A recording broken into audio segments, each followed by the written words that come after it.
নিরঞ্জনম নিত্যম অনন্তরূপম ভক্তানুকম্পাধিত বিগ্রহং বৈ ঈশাবতার পরমেশমিজ্ঞং তং রামকৃষ্ণম শিরসা নমামি।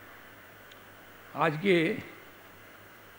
আমাদের সভার অধ্যক্ষ পূজ্যপাদ স্বামী গৌতমানন্দজি মহারাজ এবং পূজ্যপাদ স্বামী সুহিতানন্দজি, পূজ্যপাদ স্বামী ভজনানন্দজি, অন্য অন্য ভ্রাতৃপ্রতিম মহারাজগণ উপস্থিত আমার সামনে যারা উপবিষ্ট, তাদের সব প্রণম্য পদে আমি প্রণাম জানাচ্ছি।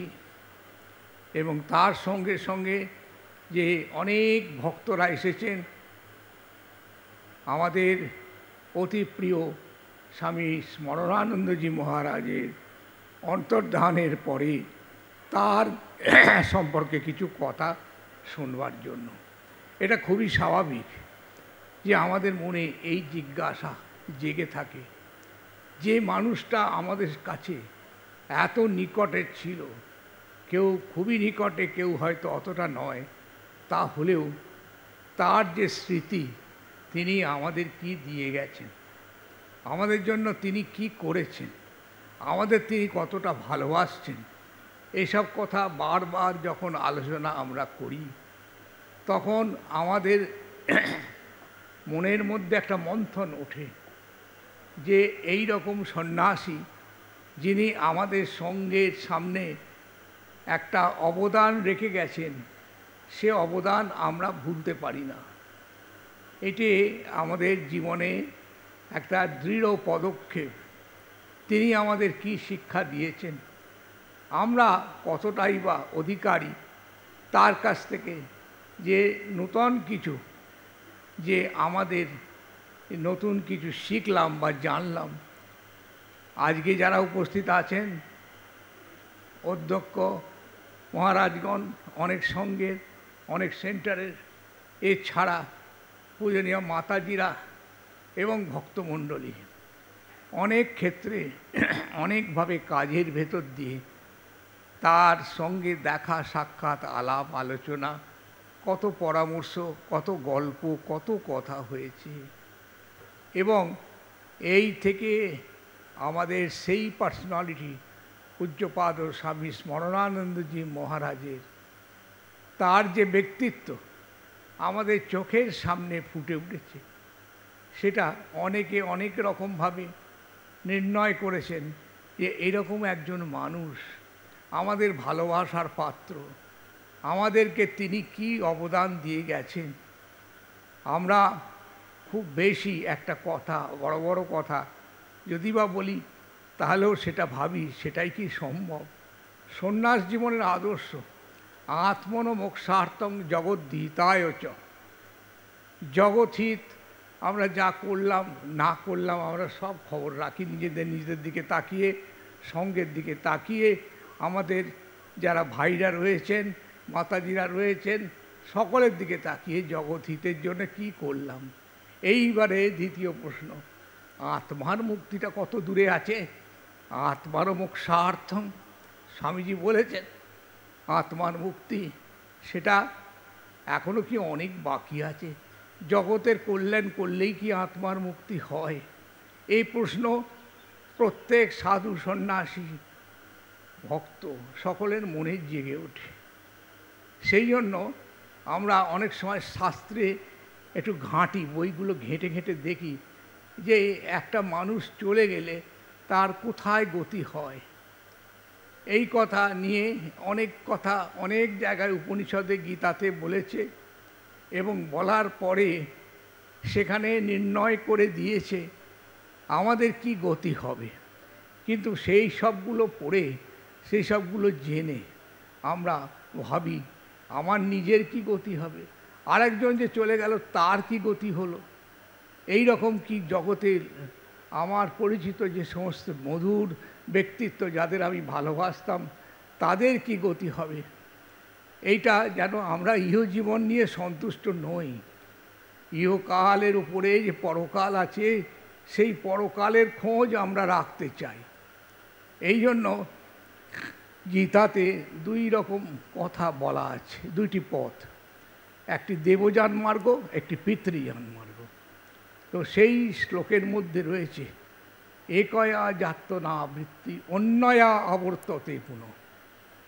একটা পথ দিয়ে গিয়ে আবার পুনরায় এই পৃথিবীতে আসা, আর একটা পথে আর আসবে না। এই যে দুরকম রুট, একটা রুটে আর আসবে না, এটাই সকলের মানচিত যে আর আসার দরকার নেই, জগৎটা যথেষ্ট হয়ে গেছে। কিন্তু এর উপরেও কি আর একটা তৃতীয় কিছু একটা রুট আছে, যেখানে একেবারে সঙ্গে সঙ্গে জীবনমুক্তি, জীবনমুক্তির সুখপ্রাপ্তি হে তবে জন্মধারিতম। এই যে পৃথিবীতে আসা, এর উদ্দেশ্য হচ্ছে পুনরায় যাতে না আসতে হয়। এইটি বলি আমরা জীবনের উদ্দেশ্য মোক্ষ বা ঈশ্বর লাভ।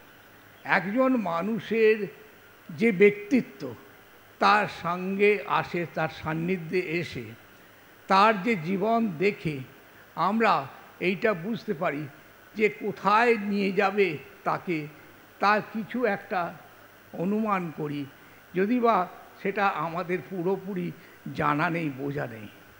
কিন্তু উপনিষদে এবং গীতাতে আরও অন্যান্য আমাদের শাস্ত্রে মানুষের এই স্থূল শরীর চলে যাওয়ার পর সে কোথায় অবস্থান করে, কেমনভাবে করে, সে আদৌ তাকে আমরা তার খোঁজ পাই কি না, এসব নিয়ে বহু গবেষণা বিশেষ করে আমাদের ভারতীয় দর্শনশাস্ত্র করেছে। আমার একবার মনে হয়েছিল যে এটি ভালো করে বুঝে জেনে একটা সিদ্ধান্তে উপনীত হতে গেলে আমাদের কত তপস্যা করতে হয়। কিন্তু এইটি তপস্যা হচ্ছে আমাদের নিজেদের জীবনের ব্যক্তিগত তপস্যা, এবং এর দ্বারা অন্যের কি হলো না হলো এই কথা বোঝা জানার ক্ষমতা আমাদের নেই। কিন্তু সেই ব্যক্তির যে ব্যক্তিত্ব আমাদেরকে স্পর্শ করে, আমাদের জীবনে আধ্যাত্মিকতাটাকে ফুটিয়ে তোলাতে সাহায্য করে, প্রতি বিন্দুতে বিন্দুতে এই মনের উপরে যে সংস্কার আমাদের থাকে, এই রকম যে সমস্ত যে সব আমাদের যার স্মৃতিচরণ করছি তার জীবন দর্শন যখন আমরা যাব, তখন এই কথাগুলি বুঝে উঠতে পারি যে যেই মানুষটার তার যে অবদান, সেই অবদান আমাদের মনের মধ্যে গেঁথে যায়, দৃঢ়ভাবে যেন একটা পথ করে দিয়ে যায়। আমাদের রামকৃষ্ণ সংঘ এটি কেমন করে চলবে, এর ভবিষ্যৎ কর্মধারা কিভাবে হবে, তার সঙ্গে আমার ব্যক্তিগত কাজে কর্মে কখনো কখনো পরিচিতি বা এমনিভাবে আলোচনা এসব হয়েছে।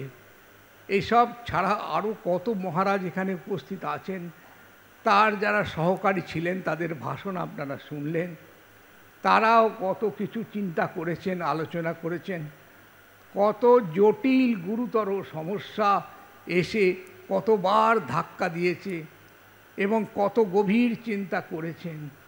আর তার সঙ্গে সঙ্গে এই যে তার নামে তার জীবন কাহিনী দিয়ে একটি বই, সেই বইটা আপনারা হয়তো অনেকে কিনেছেন, অনেকে পড়েছেন। তিনি এইটি বিশ্বাস করতেন যে শ্রীরামকৃষ্ণ এই সঙ্ঘকে চালাচ্ছেন, জগন্মাতা প্রত্যেক পদে পদে ধরে আছেন এই সঙ্ঘকে। স্বামীজির দিক নির্দেশাবলী অনুযায়ী ঠাকুর আমাদের সেই শক্তি সঞ্চার করেছেন।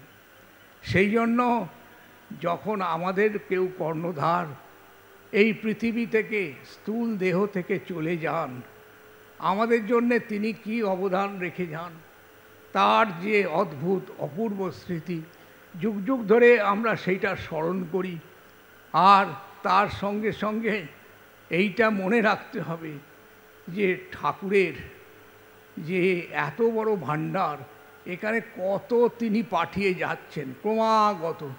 আমাদের সাধু ব্রহ্মচারী সন্ন্যাসী আসছে তো আসছেই, এছাড়া কত ভক্ত, কত সারদা মঠের সন্ন্যাসিনীগণ, ব্রহ্মচারিণীগণ।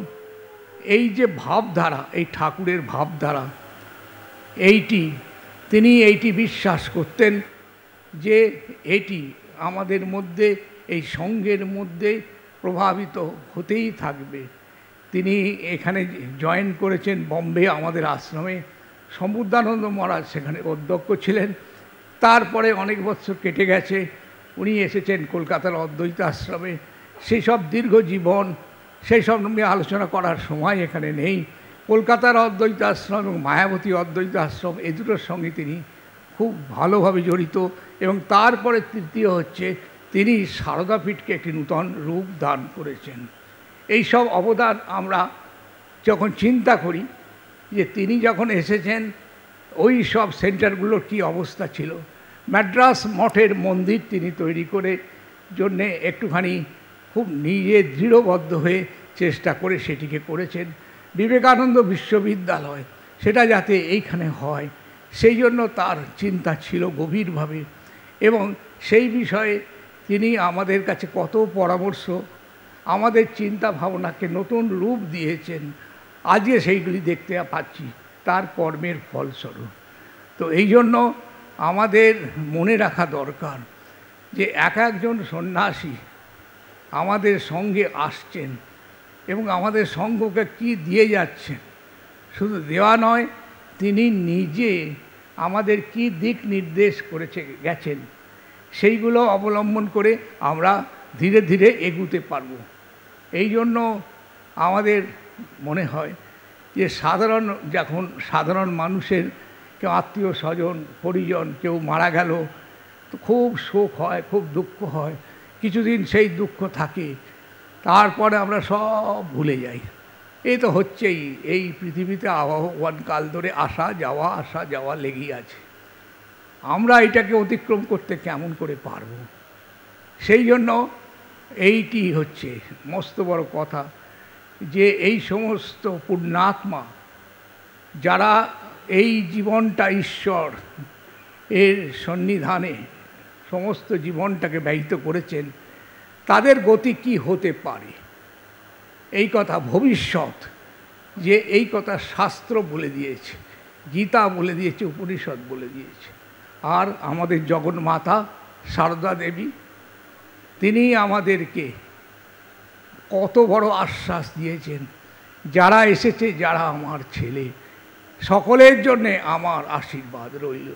যারা আসবে, আগে যারা এসেছে, এখন যারা আছে, পরে যারা আসবে, এই কথা ভেবে আমরা একটা তৃপ্তি বোধ করি যে ঠাকুর মা স্বামীজি আমাদের হাত ধরে আছেন। আজকে খুব বেশি কথা বলার এই অবকাশ নেই, তবে এটা ঠিকই আমরা পরস্পর আলোচনা করি এবং নিজের দিকে তাকিয়ে একবার ইন্ট্রোস্পেকশন, কি আমরা করেছি, কোথায় আমরা আছি, কোথায় আমরা যাব, এই ভাবনা প্রত্যেকটা সাধকের মনে রেখাপাত করে। শুধু সাধক নয়, যারা ভগবানকে ডাকেন ভক্ত, তাদেরও মনে হয় এই যে আমাদের জগৎ, এই জগৎ তো তলিয়ে যাচ্ছে, অনবরত পরিবর্তিত হচ্ছে, কিন্তু আমরা যে আদর্শ, যে ভাবধারা নিয়ে এইখানে এসেছি, এখান থেকে আমাদের জীবনটাকে নতুন করে গঠিত করছি। আস্তে আস্তে আমরা যা ছিলাম তার থেকে অনেক বেশি নিজেদেরকে যেন সম্পদশালী করলাম, এই ভাবনা যাতে আমাদের থাকে। আর তিনি আমাদের কি দিয়ে গেছেন, একটি সুন্দর সুমধুর জীবন, কত গল্প, কত হাসি, আবার কত কাজের মধ্যে তৎপরতা, সব জিনিসগুলি আমরা দেখেছি তার জীবনে। এই সব দিক থেকে বিচার করলে এটি অলরাউন্ডেড পার্সোনালিটি শরণানন্দজি মহারাজ। তার অবদান প্রভূত আমাদের সঙ্গের প্রতি। কত বড় বড় মনীষী তাদের স্মৃতিচারণে লিখেছেন এইসব কথা। আর আমরা যারা খুব ঘনিষ্ঠ, কাছাকাছি আসি নিত্য নৈমিত্য কাজের মধ্যে দিয়ে, তার সঙ্গে আলোচনার ভেতর দিয়ে বা অন্য অন্য কোনোভাবে যে আমাদের সম্পর্ক হয়, তার ভেতর দিয়ে আমরা তাকে ধরতে পারি। এইবার এর থেকে কি আমরা বুঝতে পারি যে মানুষ এই পৃথিবীতে এসেছে, সে কিছুদিন থাকবে, তার কিছু দৃঢ় পদক্ষেপ আমাদের এই সঙ্গকে হোক আর আমাদের মনকে হোক রেখাপাত করে। আজকে আমরা সকলে এখানে উপস্থিত হয়েছি, অনেকে তার সঙ্গে পরিচিত, অনেকে হয়তো অতটা নয়, তাহলেও তিনি আমাদের সকলের কাছে পরম শ্রদ্ধেয়, আমাদের ভালোবাসার জিনিস। আমরা যাতে তার কাছ থেকে তার আশীর্বাদ লাভ করতে পারি, এই কথা বলে আমার বক্তব্য শেষ করলাম।